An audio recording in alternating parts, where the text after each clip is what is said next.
Good morning, friends, and welcome back to VanLife Adventures. It's been a few weeks.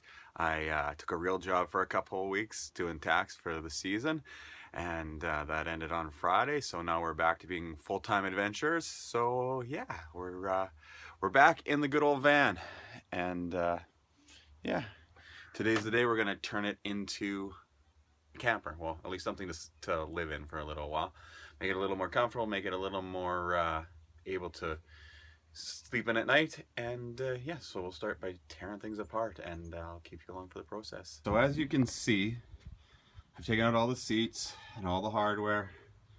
There's two seat belts back there that I'm gonna have to cut out. Unfortunately, they're rusted right to the frame, so they ain't going anywhere. But yeah, so we're gonna take it right down to the steel, get rid of all of the interior, and get it cleaned up, because originally I had wanted to keep the carpet and just reuse it, but between the holes and it's got a little bit of an odor, so we're just gonna bail on it and ditch and start right from scratch and put in an entire new floor.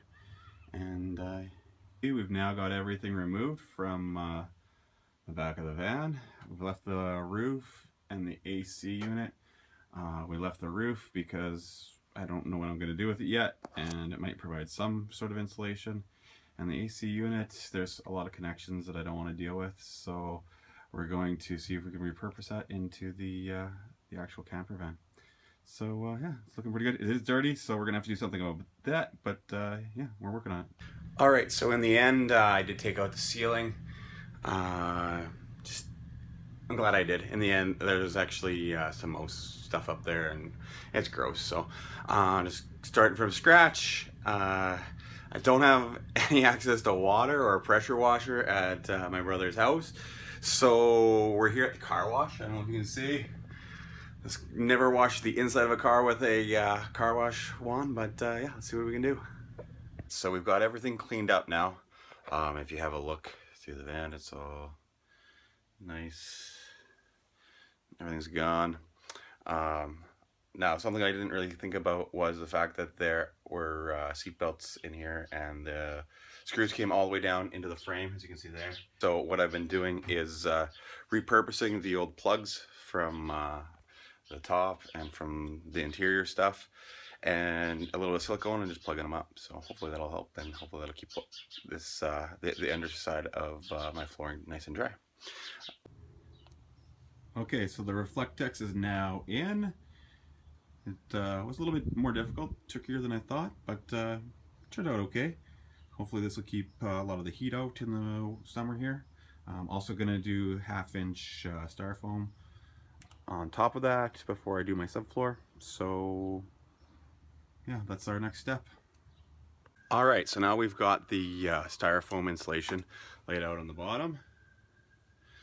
It's actually going to be a perfect template for our subfloor, which we've laid out. So now we're just going to take it out, trace it, and hopefully it should fit perfectly. Okay, it's been a slow and steady process, but we've got a bed in and we've got our flooring down. Now all we have left to do to finish the flooring is install some vinyl, and yeah, we'll get that down, and then we'll start considering what we want to do for the edges, but right now that's going to be step 2, and we're worrying about step 1 for now.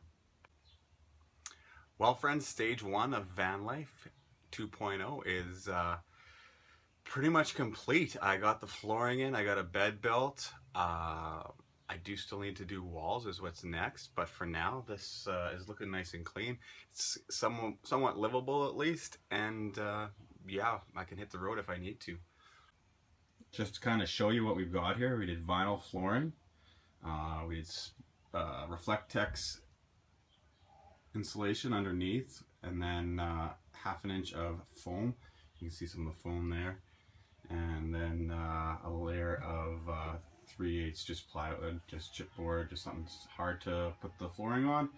And then yeah, nice vinyl flooring, and then a double bed, or full-size bed.